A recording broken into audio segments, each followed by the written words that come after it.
Kung taga-bukid gid ka, makarelit gid ka aning trabaho. Karong adlaw, muproceed ta diri sa pagpamugha og kahoy kay naamay palkata nga kahoy diri sa among balay nga nagtambay na. Kani nga palkata salin pa intaw ni sa udit. Aron mapusla ni siya, kinahanglan nato ni bughaon kay natumba man gud ni siya dito sa umahan sa akong auntie.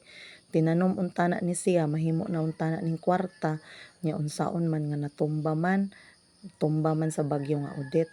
Maong iyahan na lang ning gipagabas o gidala diri sa among balay. Himuon unta niya lingkuranan ni unya kay nagabok-gabok naman, maong isugnod na lang nato karong panahona. Mugamit sa taog kahoy karong tungura kay piso pa man taon ning sulod sa atong bulsa o sa atong pitaka. Ako lang sa podon ang magbugha kay tuo pod sa layo ang akong bana nangita og pangwarta para sa among pamilya. Aron abag-abag pod sa among mga gastuson diri sa among panimalay ug sa among mga kinahanglanon. Kaning pagpamugha, expert kay ta diri aning trabaho. Nakapanghambog pud ta gamay no. Bitaw.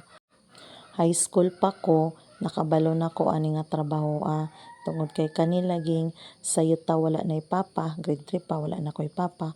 Pag high school pod nako, nagsugod na pog sakit ang akong mama.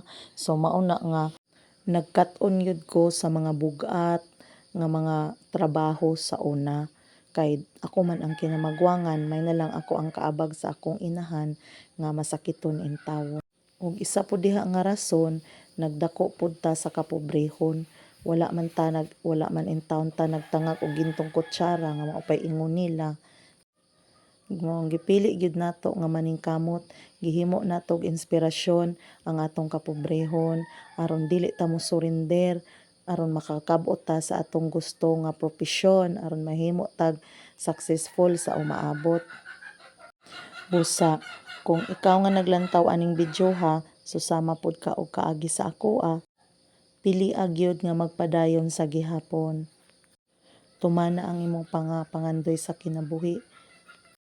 Ayaw himo ang babag ang imong kapobrehon or ang pagkawalay ginikanan aron dili ka mahimong magmalampuson.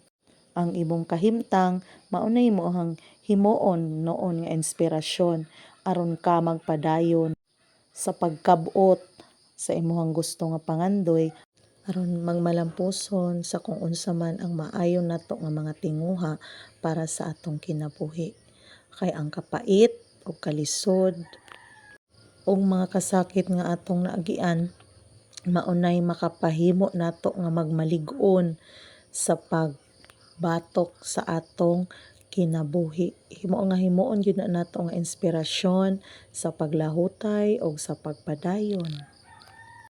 Dili gyud ta magpakahuyang in taon kung nakasinati ta og mga kasakit, kalisod ug kapait sa atong kinabuhi. Ang atong pagmata sa matag buntag dako na kaayo na nga senyales nga pilion gyud gihapon nato nga magmalipayon ug mapasalamaton sa atong tagsa-tagsa ka kinabuhi nga gihatag sa Ginoo. Mao nga pilion gyud nato nga magpadayon, di gyud ta magpawala sa paglaom kay ang pagmata nato sa kabuntagon isa gyud na sa pinakadako nga blessings nga kinahanglan magpadayon gyud ta. Sign na gyud na siya nga kita magpadayon sa atong mga maayong tinguha alang sa atong maayo pod nga mga kaugmaon. Ug maora to, sa sunod na pod ta mobalik og pamugha, manghinaot ko nga na-inspire mo sa ani nga video ug sa akong gi-voice over. Mahimo ni ninyo nga inspirasyon aron pilion ra gihapon nato nga magpadayon sa gihapon. Have a great day everyone. Bye-bye.